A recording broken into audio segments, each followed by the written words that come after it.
Hello, everyone, and welcome you awesome women to the Midweek MOXIE here at the Summit. Thank you for being here. I know you could be anywhere, and it means a lot to me that you chose to listen to this conversation. And we are not going to waste your time. That is for sure. Today, I have Lisa Lewis with me. She is a professional coach. She is an amazing leader, and she's just a great friend. So I want to thank her, and I would like for all of the people who are listening, if you have not already liked us on Facebook, LinkedIn, or Instagram, please go ahead and do that. And then hop on over to our website. It is lioness-pr.com, and fill in your email. When you do your email and like us, your name is going to be entered into a drawing. And at the end of the month, when we draw that name, you are going to get the winner will get a free 1-hour consultation with me having to do with your public relations and just going over some things that may be going on with your business, or maybe you even would like to start a business. Would love to hear from you. And I am so excited about today because I've got to tell you right now, I'm going to start this backwards before I give you all the credentials of Lisa. I've told people before, talking with Lisa and her coaching is like sitting in front of a cozy fire on a snowy day with your hot cocoa and your blanket. It's just having a conversation with her is that peace filled. It is that easy. And she has that can't be taught. That is not a course in any of your college books. Okay. She is just gifted with this, and I'm grateful to be the recipient of it so many times in our conversations. And now you get to be in on that conversation as well. Lisa has an amazing background in education. She was in education for over 25 years. Is that correct? Yes. She's an educator, a trainer. She developed curriculum, and she's a speaker. And through that, her entrepreneur began two businesses. She started two businesses. One was a nonprofit, SLO, with the classical schooling, correct? Yep. And the other one is her coaching. Am I correct on that? Yep.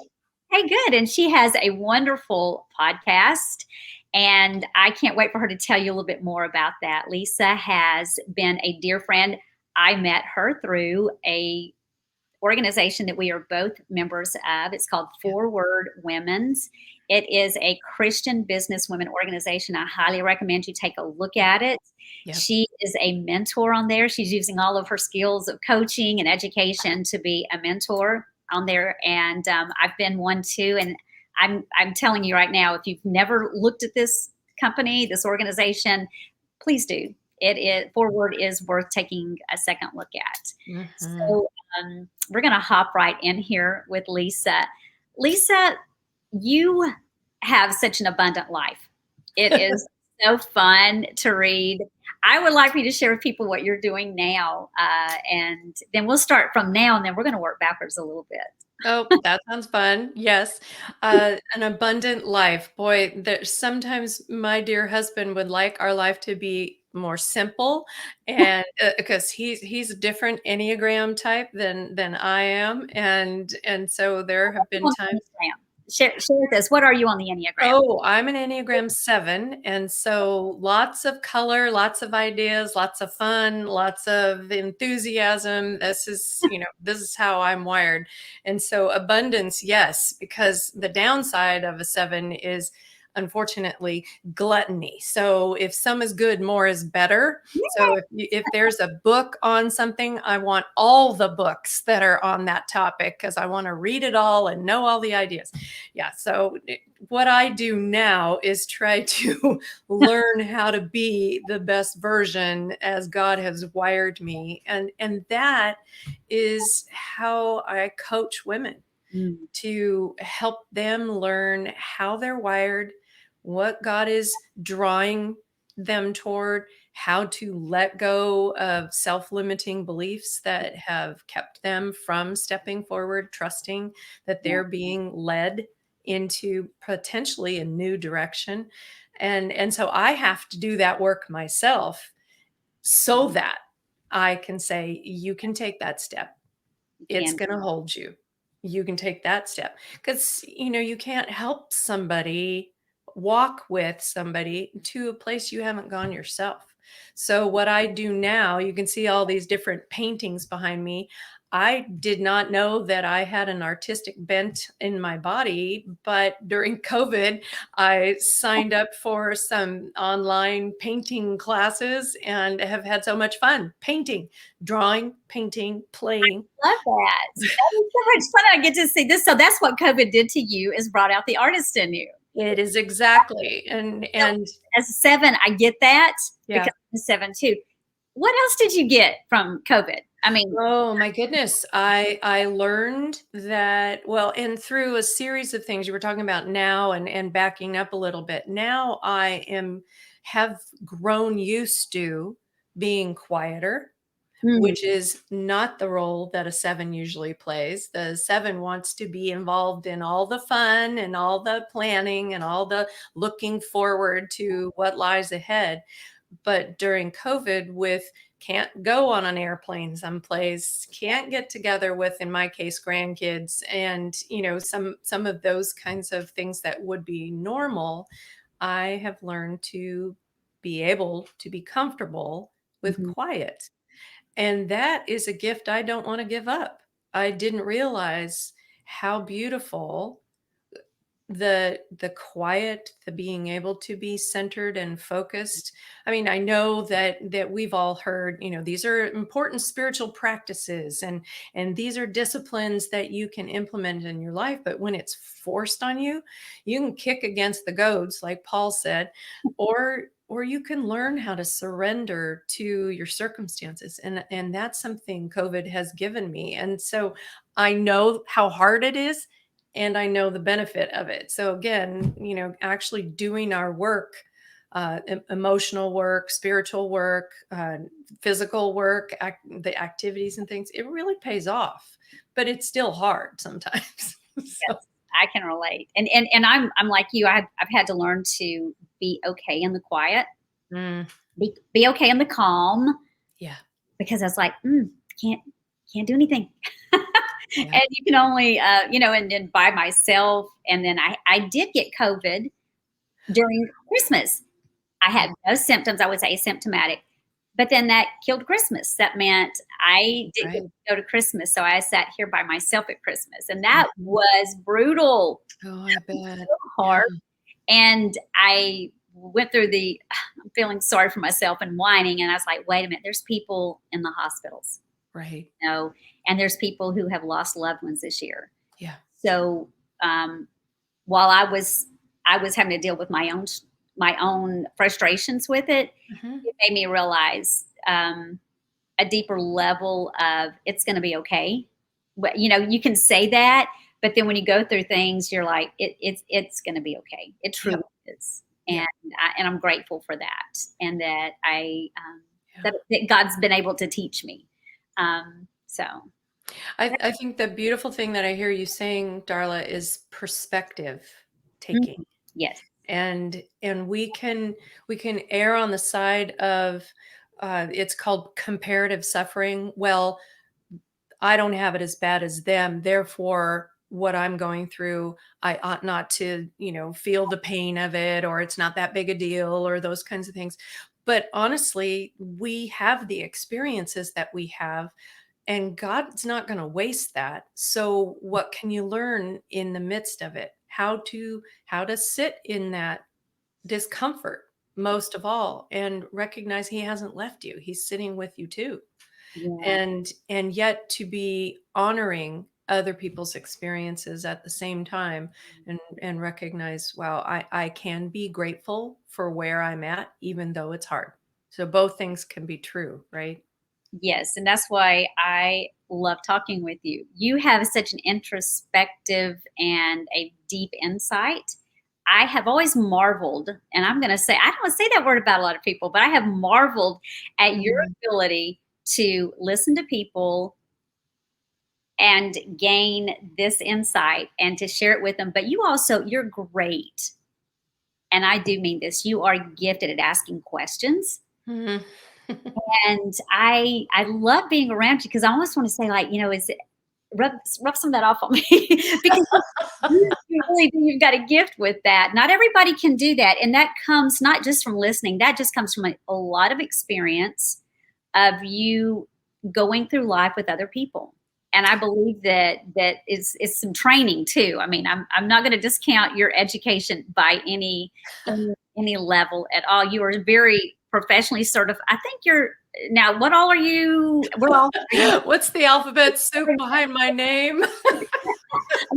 Oh yeah, there's letters back there. But honestly, Darla, the asking good questions, it's kind of a funny story to go way back. I remember getting in trouble when I was 3 because I kept asking why, but why, but why?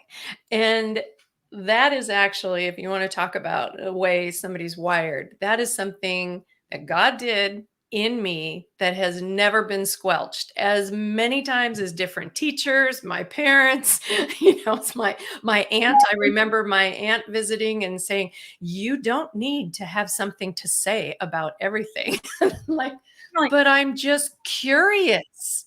And that is the thing about asking questions that has, been this through line in my life. God made me a curious individual. And so part of it is gifting and then, using a gift and learning how to, implement it more.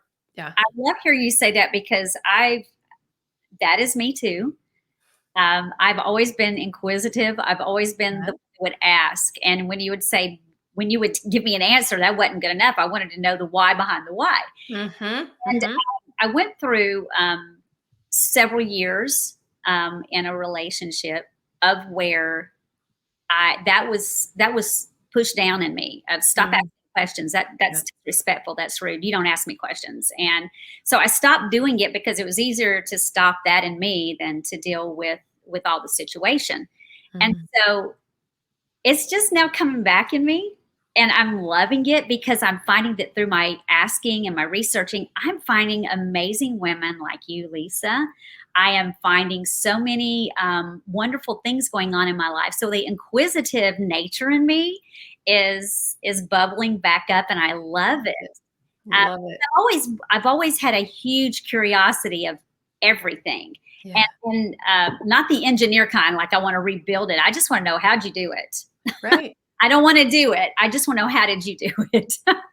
Yeah, I think to your point about this inquisitive nature, I think that we all have aspects of it, Mhm. and at different times because of relational difficulties, we've chosen to hang back Mhm. and not show up as fully as we are intended to be. Mhm. That curiosity and wanting to learn can be applied whether it's engineering like you mentioned or about how people work.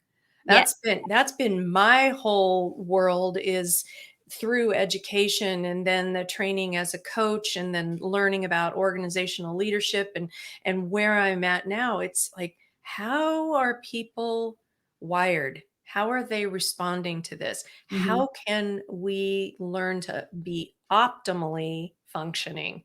What are the things that we have to, simplify in our life and our way of thinking and our actions? And to me, that's an endless curiosity because, everybody is unique and there's so many different aspects that bring any of us to this very moment. And yeah, I love being curious, and it's something that, like you were saying, it's bubbling up in me. I'm so glad to hear you say that because I Mhm. think that's true living. It's like, oh, I wonder how that works. And and so then there's more learning and our brains engage more and our whole self can be involved. Yeah, it's It's fun. endless. And getting to engage with people and asking Mhm. them the why, and in a right and respectful way. Sure. I will never forget one of my dear friends. She's been a speaker on here too before. When we go out to eat or we go on vacation or anything that we're together, we just sort of like gang up, or it's just like, yes, this is, I got a buddy that enjoys this, because not everybody enjoys interacting with other humans when you're Yeah. on vacation or anything. So I will never forget one particular our waitress was this adorable young lady, and she had tattoos all up and down one arm.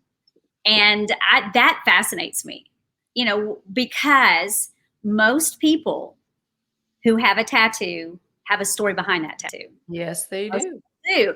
And so me and Emily both were like, can you tell us about your tattoos?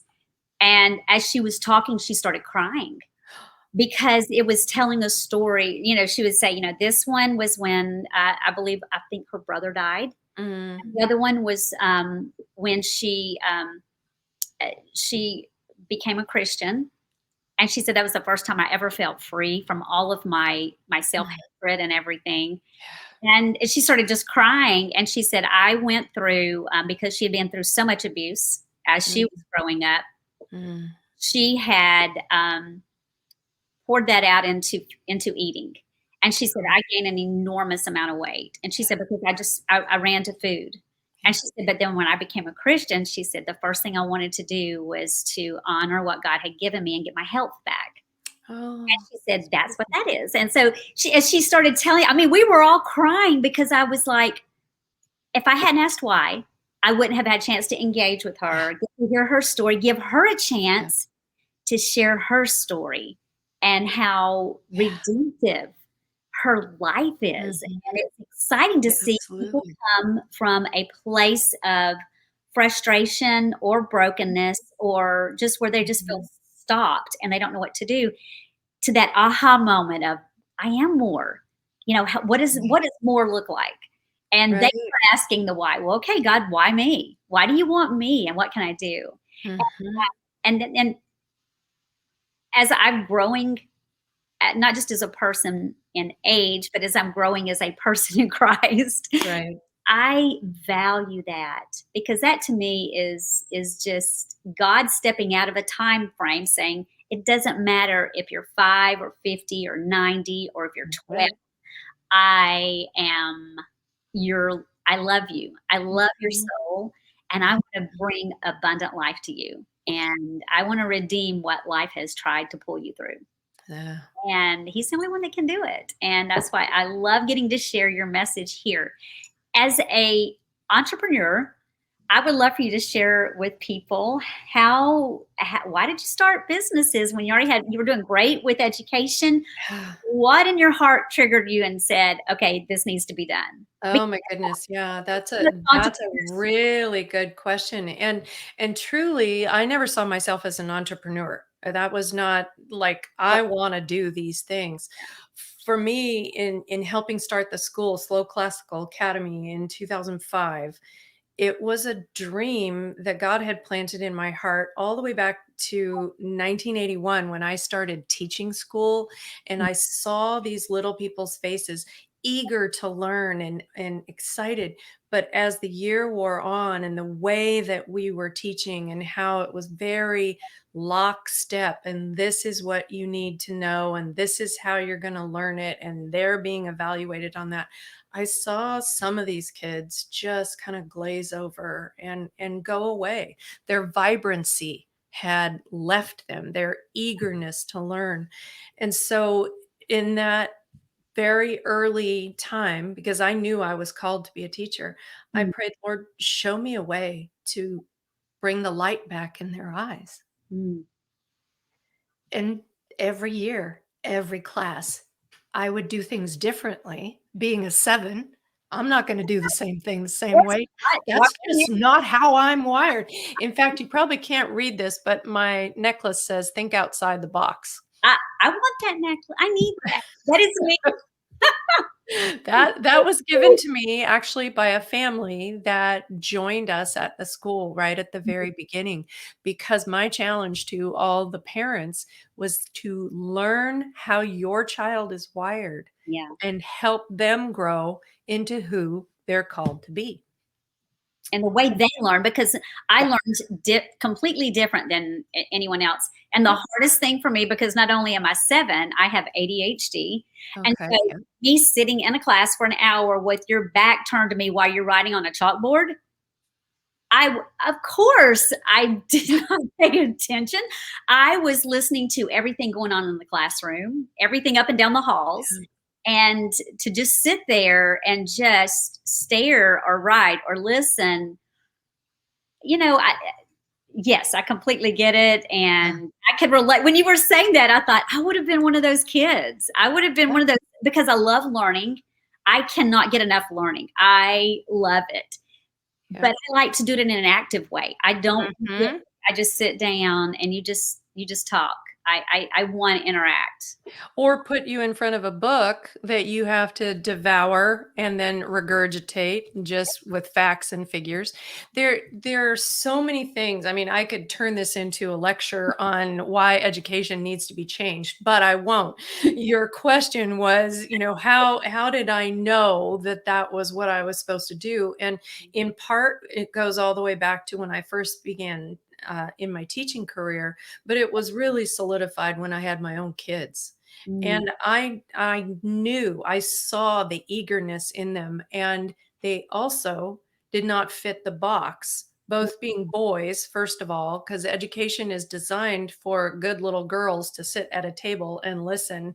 And, so then if you're asking too many questions yeah. like I did, or you're not going to be able to focus for that length of time, like your experience was, then there's something wrong with you. No, there's nothing wrong with any of us. We just need to learn how we learn Mm, and then walk in that. And so it's up to the adults to pay attention, to give the tools to the kids to start learning and interacting with. mm, So once I had my second son, I knew that it was going to be a different educational experience mm. for that one than it had been for the first one. And I thought, okay, in, two kids coming out of the same family and they're both so different, this really affirmed in me, we need some choices about education and how kids can learn. So I Yep. did a lot of research, tried things out on them, and saw what schools were looking like in different places, Mhm. and decided that I was going to start having conversations with parents who I knew were concerned for their own kids' learning experiences, and just started having these kinds of conversations and built a team. And then after a year of putting different things in place, we became a 501(c)(3). We did Mm. all of the charter kind of things that the state required. So it took a long process, but Mhm. it really was fast in another way, because it was like I didn't know how to start a school. That wasn't something that I knew. So it was more, just being listening and available, and God gave me downloads and had me cross paths with different people and conversations. And the school is still going now. We started K through 6 with 27 students, and now it's K through 12. It's actually preschool through 12, Great. and there are over 460 students That's this year. amazing. That Yeah. is, I love hearing that. And Yeah. and you touched on something that I want every female-driven, uh, female faith-driven entrepreneur to listen to. She didn't know everything when she started. No. And you can't. You Nope. cannot know everything. I have tried that. My mentor keeps reminding me, Darla, none of us, not everybody knows everything all Yeah. the time. And that's why you need a good surrounding yourself. If you're going to be an entrepreneur and you're going to be Yep. successful, surround yourself with others that have been going through similar situations that you can Yep. lean on and draw from their knowledge. Because you and I can look at a car engine and we're going to see two different things versus if a guy comes over who's built an engine is going to look at it and I'm going to be going, no. And that is how life is for all of us. And so being an entrepreneur does not mean you know everything about the business. You know what you need to do, but you always surround yourself with people that know more than you do. Absolutely. And take time to maybe even put some money back and hire somebody, even if it's just a few hours a month or a week, Yep. to help you with things you're not good at. You can't be good at everything all the time. You just No. No, I don't think we're meant to be good at everything. I think that, speaks to our Life uniqueness. to us. Yeah, yeah, that's too much pressure, too much of a load to carry. That's in God's hands. So if we learn our part to play and we play it, then it's more like an orchestra, right? Because that's made up of many different instruments who are playing their part. Mhm. But the full complement gives such a beautiful piece of music. So we have to know what our part is. Maybe you're a starter. This is something that I didn't tell you. So yes, I helped start the school, but in 2008, God redirected my steps through a couple of very unfortunate circumstances. I lost my parents Mhm. within 9 months of each other, and my father by his own hand. And so that just undid me, and I didn't have the bandwidth, the emotional bandwidth to go back into leading a school and teaching other people's children. I had to step away. Mhm. And so that, I started the school and it's still going, and everything that I implemented is still being used. But I'm not there maintaining it. And that's a God biblical, had me yeah, go on a different. that is a biblical principle, and even Paul talked about that God has different roles Mhm. for all of us, and that some of us are going to come up with the Yep. vision of it. Some of us are going to get it started. Some of us are going to, it's like passing a baton in a relay team. Just, hey, I've got it, and I'm Right. passing it on to you because this is what God wanted to do and how He uses us in different roles. And I love the fact that you have been honest about that, because I would like to invite you back to talk about that when you are ready, because that is something that several another dear friend of mine, that's what she works with, is people who've been through such a huge grief that Mhm. don't know how to express it. You don't know how to deal with it. And I love how you said you don't have the bandwidth. You don't have a reference point. What do you do with this if you've never Right. had this kind of pain or this hurt before? And I I I very much appreciate you sharing that.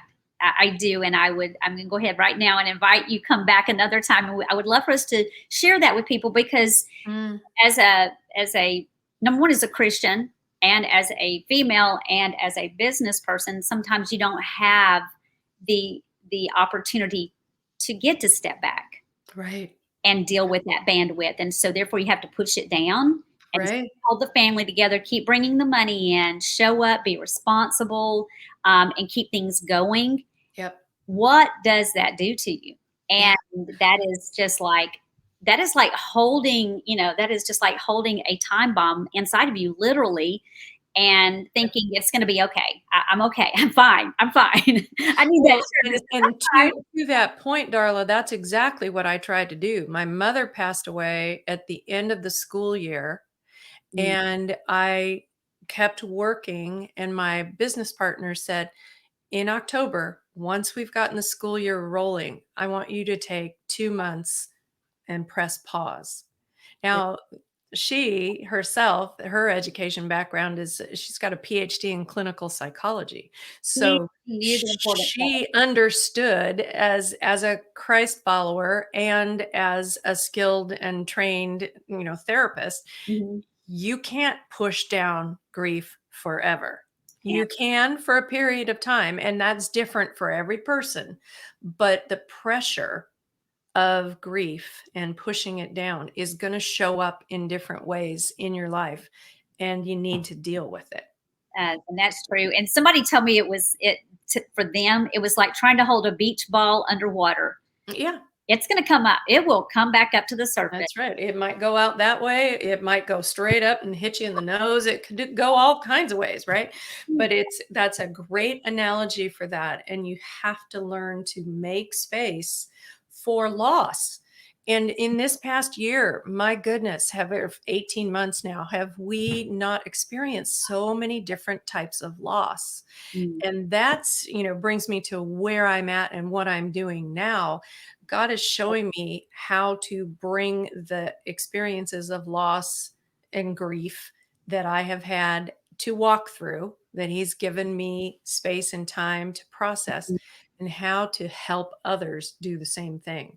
And Mm. so the last time we talked, I let you know that I recognized that God was, using this meandering side road of my life, because my second business that I started after a year and a half in intense therapy, but also working with a coach, was to be a coach myself. That I knew that God wanted to use my life in some way for other people's good. Mhm. And so I left education behind and started a coaching business in 2011. And in these 10 years, I've had 3 different iterations of how I show up as a coach.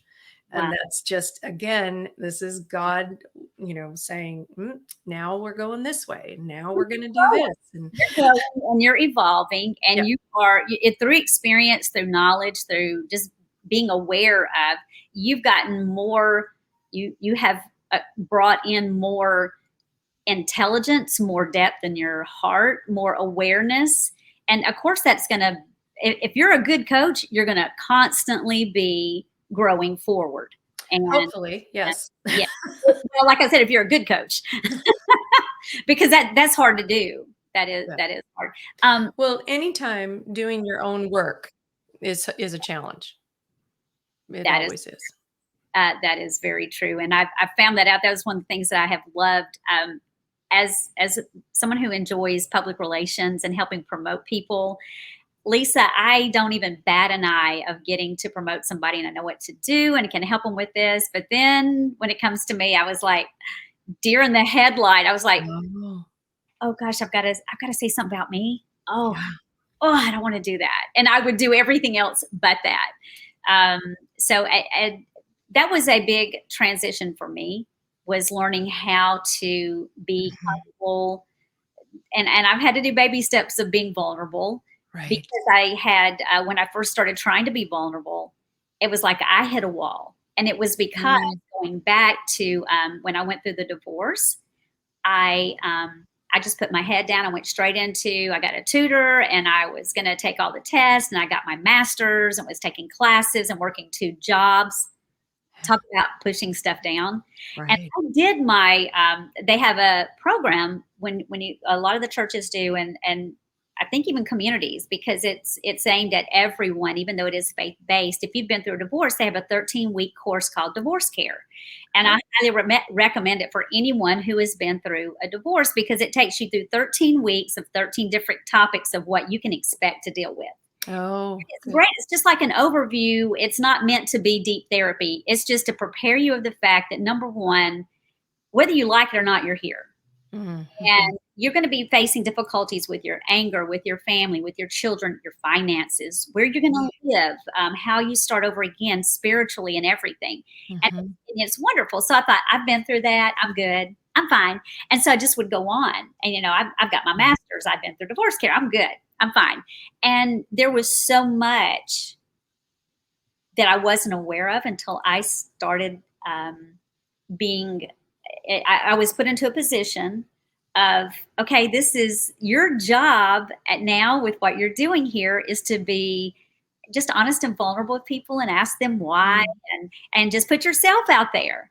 Mm. I Mhm. froze. I froze because I was like,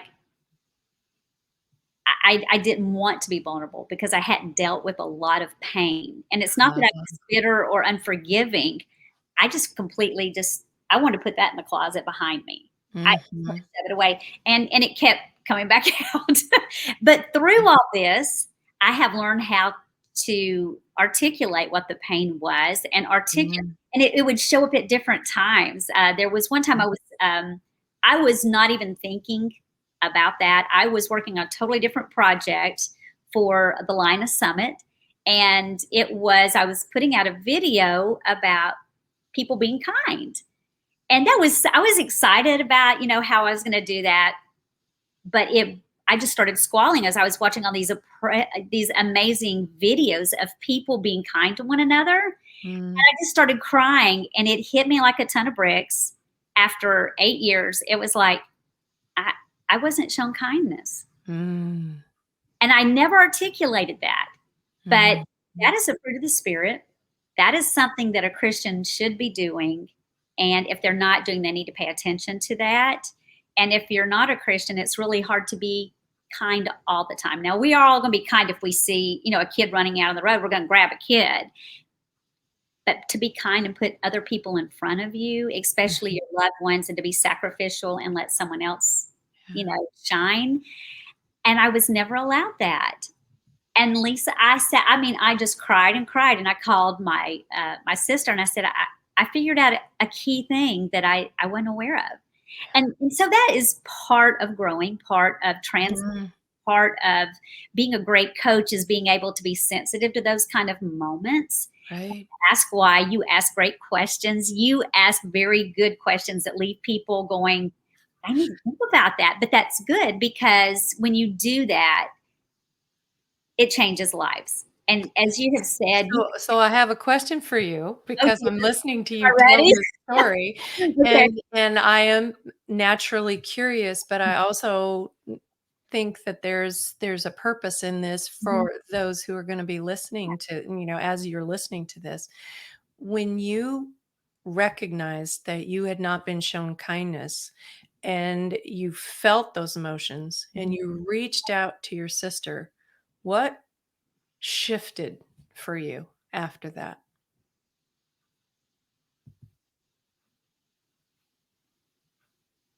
An ability to see that I have been showing kindness and wasn't even appreciative of it. And Mm, how many other people were showing kindness to me. And while I would say thank you, I didn't really value it. mhm, Looking back, I saw where God strategically put people in my life throughout that whole process who were mm, showing me that kindness. And it's like God was it's not like it. He was supplying me with what I needed yeah, without me even realizing it, until I mhm, sat back and went, "Oh my gosh, yes, I remember that, and I remember them, and I remember what they did for me." mm, And like I said, while I would say thank you and I was grateful, now I get it. It was like a piece of yeah, the puzzle came together, and God was going like, "I knew that. I knew that was what was missing, and your heart was needing that, yeah, and you didn't even know how to articulate it, take yes, care of that need." And I think more and more people, when they take time to see the very difficult things they've been through in their life, mhm, through their business, through sloshing through the hard things, when you get abs to the other side, you're like, "Oh God, you were so amazing. I didn't see that the whole time I'm running with my head down and getting things done. yeah, You were surrounding me. You were wrapping around me with all these amazing attributes, all these amazing people, these things mhm, I needed. yep, Didn't even see it. Wow, thank you. You do walk on water. You carried me through those waters, and I didn't even know it. I thought I was swimming. I mhm, thought I had it. And what it was is you were holding me up and carrying me the whole way. So that is another reason why, as when I do PR work with people and help them to see the good they see in themselves, mhm, that is another way for me to get to show kindness, is to help bring out in them something that either they don't see or they haven't taken time to really understand yeah. what value they have in that. And I love getting to do that. And you do it so well, Darla, Oh, because thank you are a gifted encourager, and you take the time to speak those words that are both true and kind, and as a result encourage another person. I've seen you do it again and again, and I know I've been the recipient of it. And having that shift that you experience made that come forth It's in a 3 o'clock. true way. So that's, I think, an amazing, amazing thing for you. you. Thank you. I appreciate that. And Yeah. thank you for saying that to me, because I think we all need to be reminded of Mhm. the good that we bring, especially on a day when you're frustrated and you got technology and you've got things not working and you're not meeting your deadlines and you're not doing Right. everything. So it's always good to hear that. When I was speaking with you in a conversation we had the other day, I would love for us to elaborate just a little bit more about this transition. So, as Yeah. women, we're always going through different phases in our journey. We're going through different, Mhm. transitions. I like to look at it as, okay, God has started you out. Okay, so I love Westerns. So you're starting out and you're on this big trail that no one's been on before, and you've got your horse and all your supplies. But along the way, God says, I want you to ride this horse now. I want you Mm. to get this horse, and oh, here's you a different backpack. And you're going like, what? Oh, and by the way, I want this person joining you. And you're going like, I was fine. I was fine by myself. And and so along these different journeys, we have to make different transitions. And sometimes we see them as disruptions and we want to hit Right. against them and we want to push through because it wasn't our plan A. Right. And we feel like, oh, I'm messing up what you gave me, God. But when he Mm. gives us something, he wants us to just learn to be obedient in Yeah. the follow through. Yep. He wants us to just say yes and do it without having an agenda of the outcome. Yeah. And we can't do that because then that makes us God. If God's given me something to do and I take it and I am in total control of it all the way to the end, where does God get the glory and how does God show up in my life Yeah. if I do that?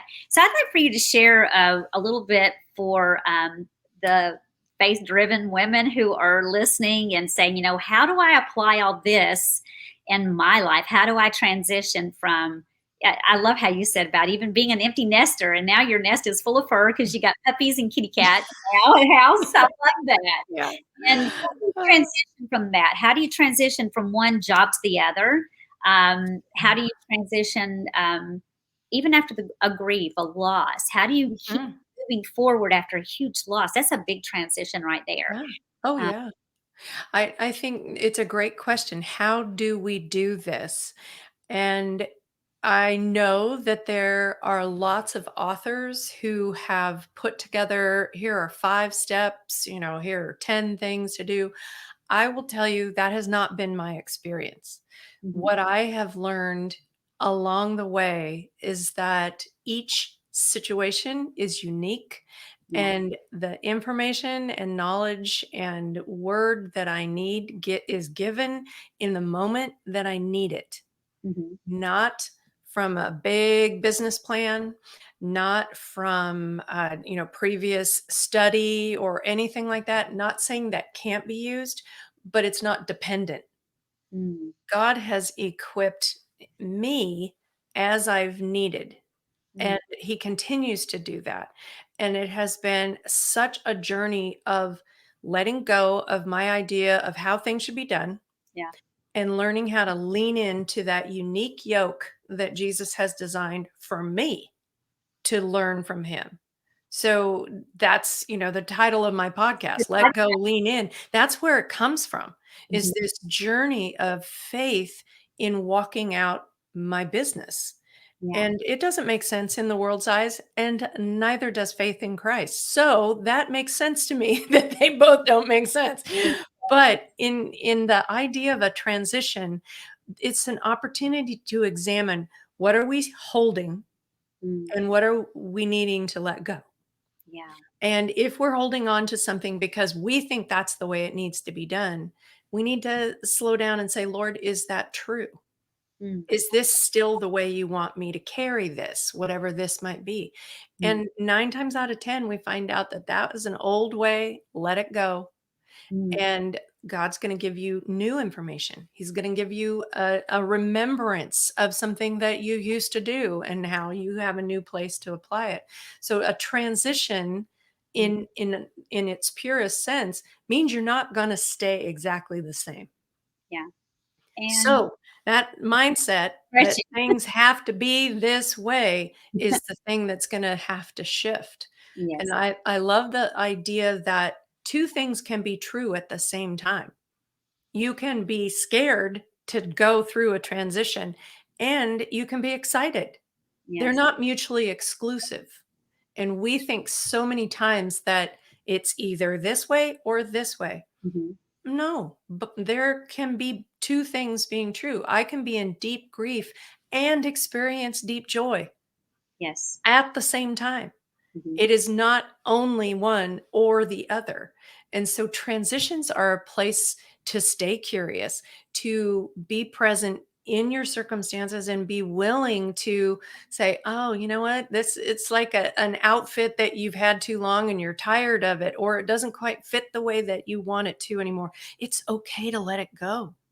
Yeah. You don't need that anymore, and be open-handed to what God wants to put in your hands instead.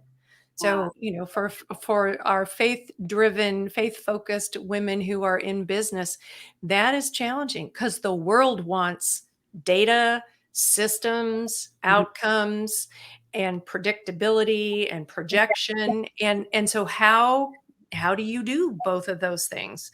Yeah. And I think they can be true at the same time, Mhm. but it's going to be unique to your situation. And God's going to give you what you need the moment you need it. I mean, that's right out of the Bible. So I don't know what else to do. You're just taking it from the author, aren't you? That's, I yeah. was hoping that through 2020, the way businesses were disrupted and everything shifted, Hmm.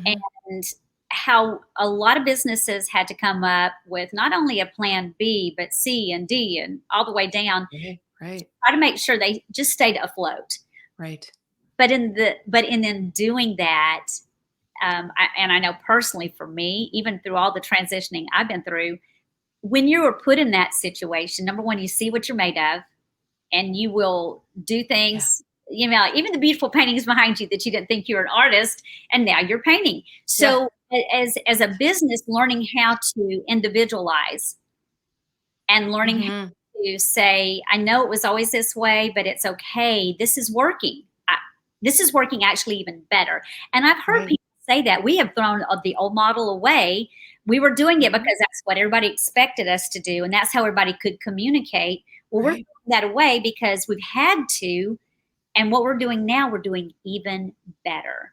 And yeah. we're stronger. We're a more cohesive company. We're more cohesive as a group. We just really love the fact that we all worked hard together. There is something awesome that grows in a bond with people, whether it is military, whether it's a family, whether it's at work, your coworkers.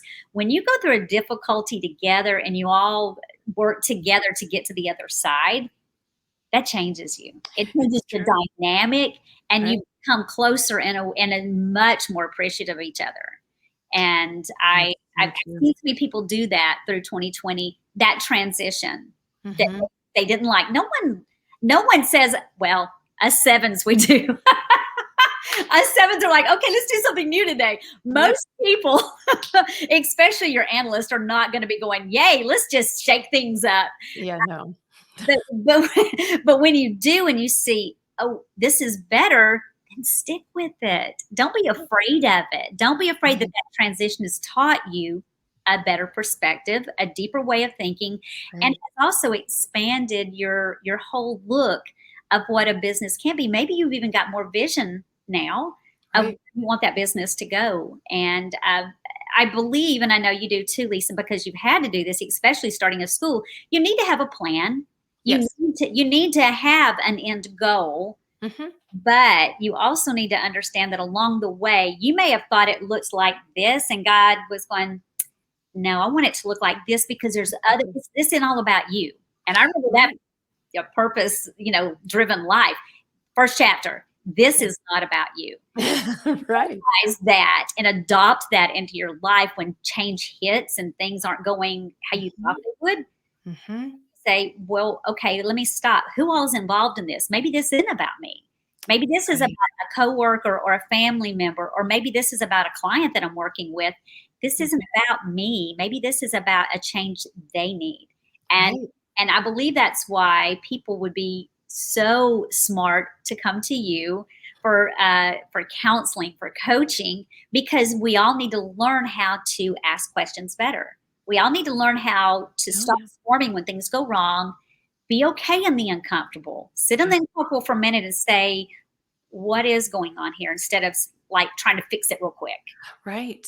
Right. Yeah, well, I think that's really good. And I think the other benefit of slowing down, paying attention individually, what is going on here, Yes. and then corporately, whether it is a 3-person business or a 300-person business or 3,000 or 30,000, whatever it might be, the idea of being able to pay attention to the individual and scale it so that people can thrive in the work that they're doing. It's possible, but Mm, it requires transition and questioning and looking at, just because we've done it this way, does it still fit in these new circumstances? How can we adapt? How can, and it's a lot of questions. And if you're a person who only wants one right way, you're probably not going to be an effective leader for change. And that's okay too. You've got a part to play. mhm. Maybe you're the piccolo and it has that high pitch in the orchestra, or maybe you're the person that's playing the low pitch of the bassoon. You got a part to play, but you might not be the conductor. So you got to learn where you're at in the transition and what you have to offer, and then start offering it. If Mhm. you're the idea person like you are and like I am, then you start offering the ideas, and you find the people who need to hear the ideas of opportunities to do things differently. And you go and you have those conversations with them. You might not be the change agent, but you can help affect change. So we all have parts to play, right? But knowing what is going on is key to being the most effective version of yourself in whatever your situation is. Mm, I like that. So I wanted to encourage everyone, take a look at Lisa and her coaching. I will be putting her information out on our postings for you, and I would love for you to take a look at what all she's been doing. She's deeply intelligent, and and I'm telling you, as a person who would benefit uh, us, especially as women, as Mhm. Christians, as entrepreneurs. I mean, got it on all levels. That what Lisa has been offering and what she is teaching people, and you can just even hear by our conversation, her heart, her passion for this. You are going to, it'd be an investment in you. It'd be an investment for your business to take time and look at Lisa's skills, her talents, and sign up with her. She has been a more than just a blessing. You've really helped me think a lot of things through strategically, and I appreciate Mm, it very much. You're very gifted, Lisa. Thank you for thank being you. here. Thank you, Darla. Thanks for those kind words. And I would love to come alongside any of your listeners. And what I always do for potential clients is a first session. I call it an exploration session. It's free. So on my website, you can sign up for a 50-minute session that's free. And then we could talk about other things. And I know you and I have talked about ways that I can provide an offering. And so Mhm. I know, all the details will be spelled out, but if you decide you just want to check it out, Mhm. no cost. You can, and I love having conversations with people. So for me, it's a win-win. I get to see if you're a coachable individual, and you get to see what it would be like to work with me during that session. And it's of no cost except your time. So Thank you, Lisa. yeah, that's In always. all of my endeavors with her and all of our conversations, Lisa has a level of courage that is just, it just oozes out of her. Her courage and her tenacity, that when Mhm. she knows there's something she's supposed to do, she'll do it. And that is something that I would love to instill in all of you to take a look at, because that is something that we all need, is to more courage. You can never have enough courage. That and chocolate. So